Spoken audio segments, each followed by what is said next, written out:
을미꽃, 꽃이 된 할머니. 할머니가 세 손녀를 데리고 가난하게 살고 있었습니다. 해수나 달수나 별수나 오늘은 바깥날이 추우니 안에서만 놀아라. 할미가 떡이랑 감이랑 얻어다 주마. 할머니 달 뜨기 전에 빨리 와. 해가 넘어가며 무서워. 할머니는 어린 손녀 셋을 집에다 남겨두고 잔치집을 찾아다니면서 품팔이를 했습니다. 음식 솜씨가 좋은 할머니는 잔치집에 불려다녔습니다. 할머니는 이른 아침부터 밤 늦도록 일을 해도 피곤한 줄 몰랐습니다. 어머니 없이 자라는 세 손녀를 생각하면서 고된 일쯤은 아무렇지도 않았습니다. 할머니의 가슴 속에는 세 손녀를 훌륭하게 키워서 좋은 곳으로 시집을 보내는 꿈이 가득 차 있었습니다. 세 손녀는 무럭무럭 자라서 시집갈 나이가 되었습니다.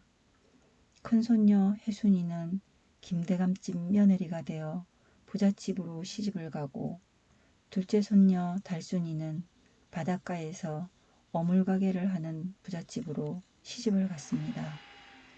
그러나 막내 손녀 별순이는 가난한 선비의 집으로 시집을 갔습니다.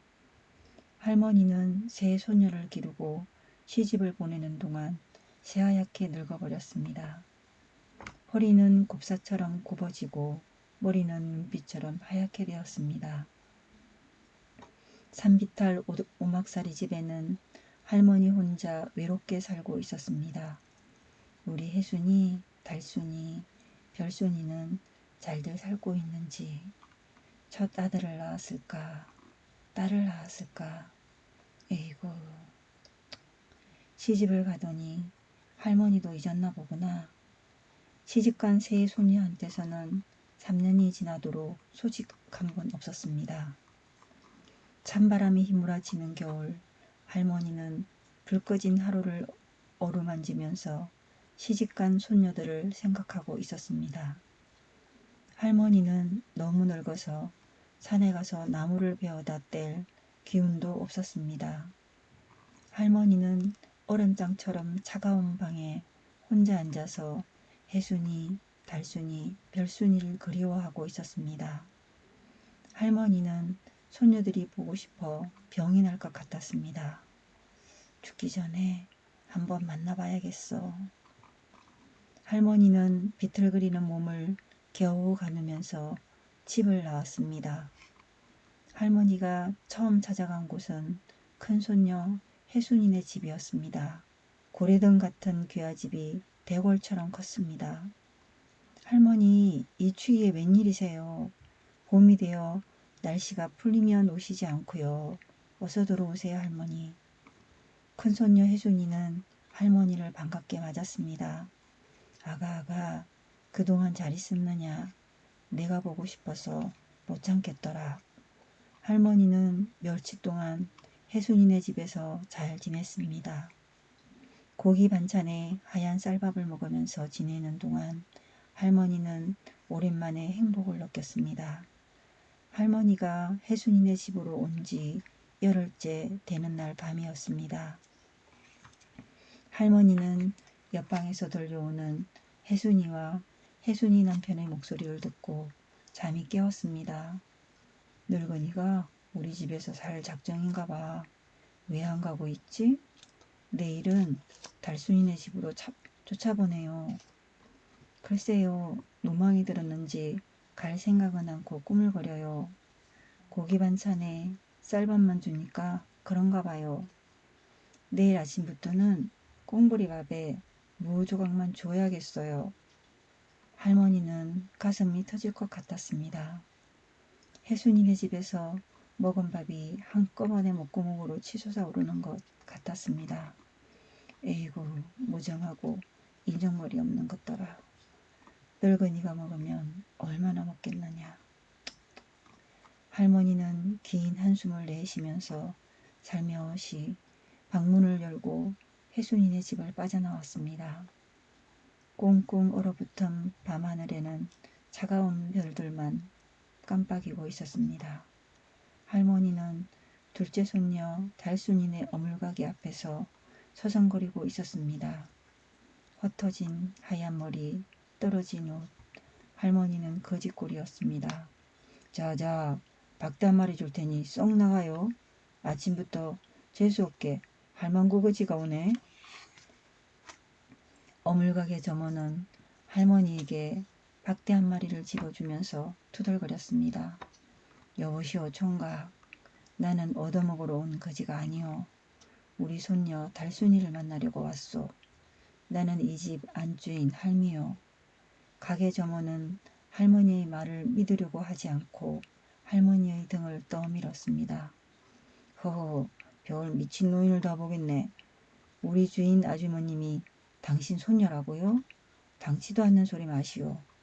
할머니는 달순이를 만나게 해달라고 애원을 하고 있었습니다. 삼동아, 밖에 누가 왔길래 그렇게 시끄러우냐? 어물가게 안집에서 비단옷으로 몸을 휘감은 달순이가 사뿐사뿐 걸어 나왔습니다. 아가, 달순아, 내가 왔다.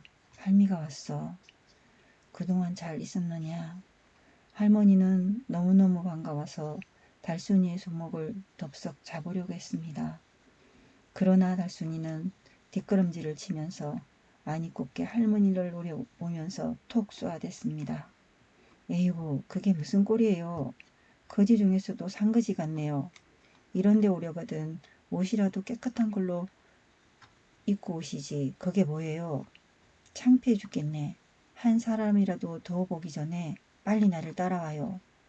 할머니는 달순이의 태도에 기가 막혀서 입만 떡 벌리고 서 있었습니다. 뭘 꿈을 그리는 거예요? 이리 와요. 달순이는 할머니의 치마자락을 잡아당겼습니다. 아가, 내가 잘못 왔구나. 나 때문에 내 체면이 깎이면 어떻게 할 거나. 그래요. 그런 줄 알았으면 오늘 하루만 쉬었다가 밤이 되면 사람들 눈에 띄지 않게 별순이네 집으로 가세요. 아가, 달순아, 하루 쉬어가지 않아도 할미는 괜찮다. 그냥 가련다. 잘 있거라. 할머니는 소나기처럼 흘러내리는 눈물방울을 손등으로 닦으면서 달순이네 집을 나왔습니다. 잔뜩 찌푸린 하늘에서는 솜덩이 같은 한방눈이 소리 없이 내리고 있었습니다.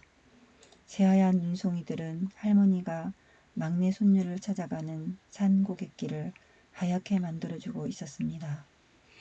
할머니는 밤낮을 쉬지 않고 걸었습니다.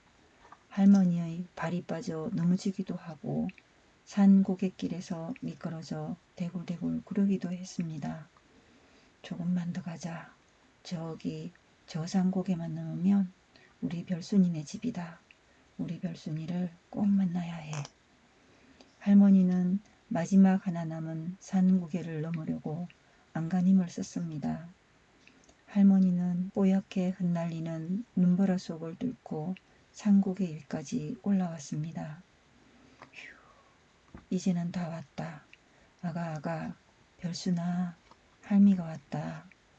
할머니는 고개 아랫마을을 바라보면서 애타게 별순이를 부르다가 눈 위에 쓰러졌습니다. 할머니는 너무 지치고 굶주렸기 때문에 일어날 수가 없었습니다. 아가 별순아, 할미가 왔다. 할머니의 목소리는 점점 가늘어지다가 뚝 끊겼습니다. 찬바람이 눈가루를 썰어다가 할머니의 하얀 무덤을 만들어 주었습니다. 아가, 별순아, 할미가 왔다.